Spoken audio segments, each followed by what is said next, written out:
Hallo und herzlich willkommen zum Thema Rollen in Xentral. In diesem Video zeigen wir dir, wie du die Rolle einer Adresse zuweisen und bearbeiten kannst, sowie erklären, welche Bedeutung für die Steuerung der Benutzerrechte die Rolle hat. Starten wir gleich in die Software und navigieren auf der Dashboard-Seite zu den Adressen. Wir legen uns eine neue Adresse an, zum Beispiel Firma Müller AG, und beim Speichern einer Adresse kommt gleich die Abfrage einer Rolle. Das heißt, wir sehen auch, dass die neue Adresse noch keine Nummer hat, weil das System weiß noch nicht, ob das die Kundenadresse oder Lieferantenadresse ist und kann dementsprechend erst dann entscheiden, was für ein Nummernkreis dazu genutzt wird. Wir markieren diese Adresse als Kunde, klicken auf Markieren und sehen, dass wir eine entsprechende Kundennummer bekommen haben. Die Adresse ist also als Kunde gekennzeichnet. Die Rollen einer Adresse kann man in dem Reiter Rollen sich anschauen. Das sind alle Rollen, also jetzt haben wir nur noch eine. Jede Adresse kann auch mehrere Rollen haben. Das heißt, mit dem Button als neue Rolle anlegen, kann ich zum Beispiel sagen, Firma Müller AG ist nicht nur der Kunde, sondern zum Beispiel der Lieferant. Als neue Rolle anlegen kann ich bestätigen. Und dann haben wir zwei Nummern, eine Kundennummer und eine Lieferantennummer, weil wir entsprechend zwei Rollen vergeben haben.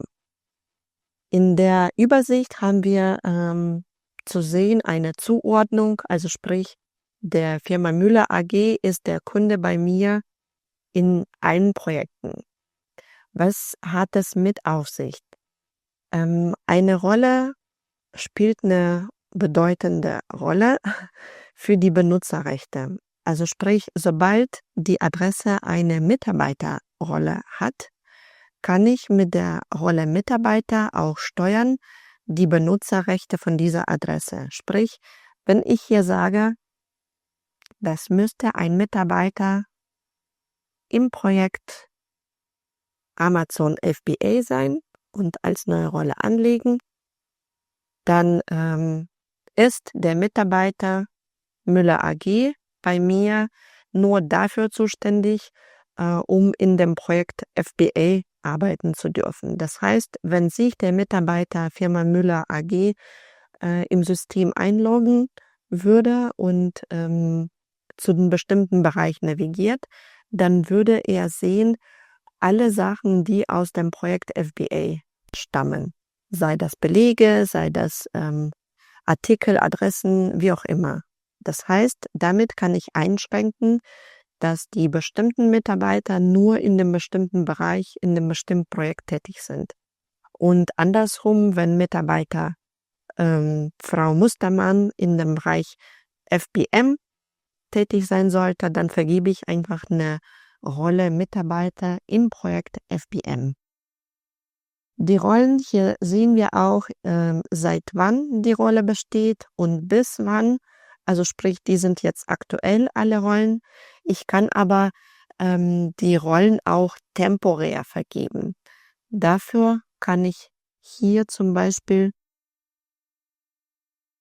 auf den Stift klicken zum Editieren und kann sagen, ab heute bis nächste Woche soll diese Rolle, diese Adresse die Rolle Lieferant haben.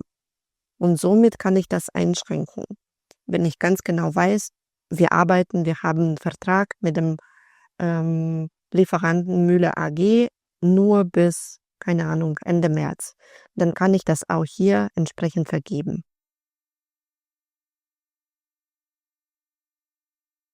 Das war's zum Thema Rollen und vielen Dank für die Aufmerksamkeit.